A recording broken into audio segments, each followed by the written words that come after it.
Flash në Top Albania Radio. Informacionet kryesore të ditës. Këto janë lajmet e orës 16. Përshëndetje.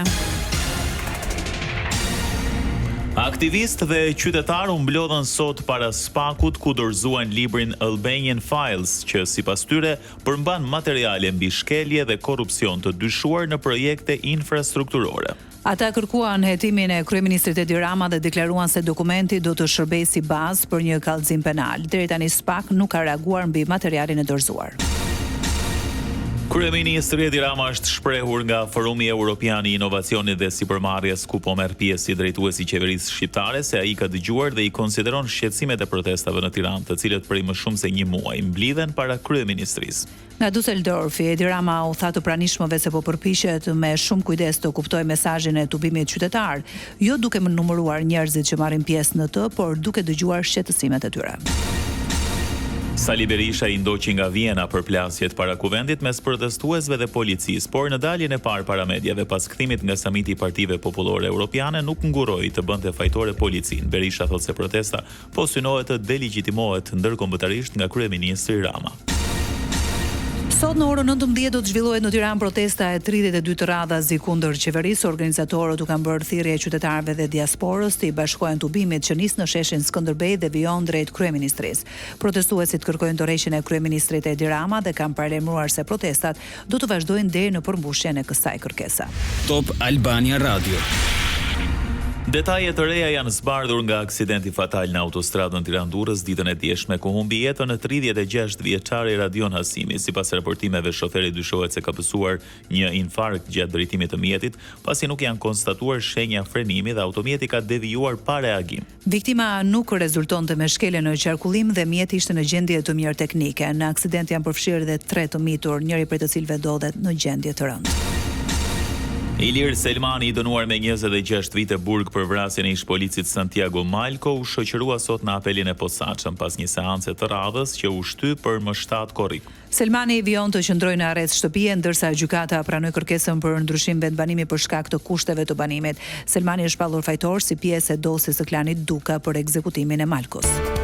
Lajme nga rajoni. Kryeministri I Maqedonisë së Veriut Hristian Mickovski prezantoi përbërjen e re të kabinetit qeveritar pas rikonstruktimit që prek 7 ministri. Propozimi pritet t'i dërgohet kuvendit për miratim deri më 3 korrik. Ndryshimet përfshin emërime të reja, lëvizje ministrash dhe krijimin e një ministrie pa portofol për komunitetin rom, ndërsa numri I anëtarëve të qeverisë mbetet I pandryshuar. Lajme nga bota.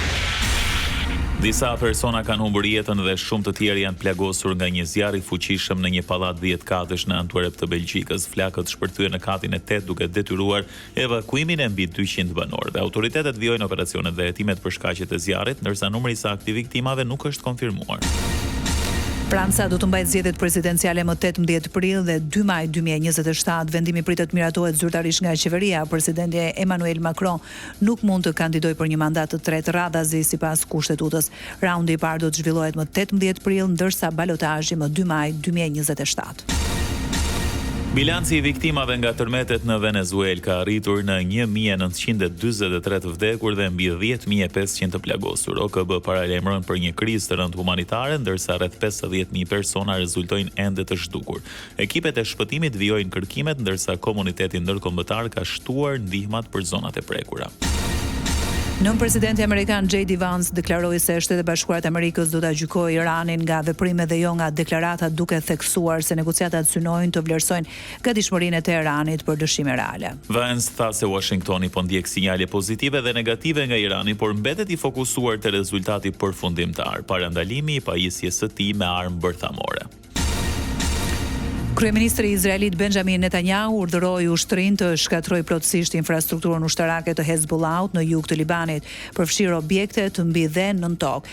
Ai tha se trupat izraelite nuk do të tërhiqen nga zonat që kontrollojnë derisa Hezbollahu të çarmatoset. Nga ana tjetër, Hezbollahu dhe qeveria libaneze e cilësojnë praninë ushtarake izraelite si pushtim dhe kundërshtojnë krijimin e një zone sigurie në jug të vendit.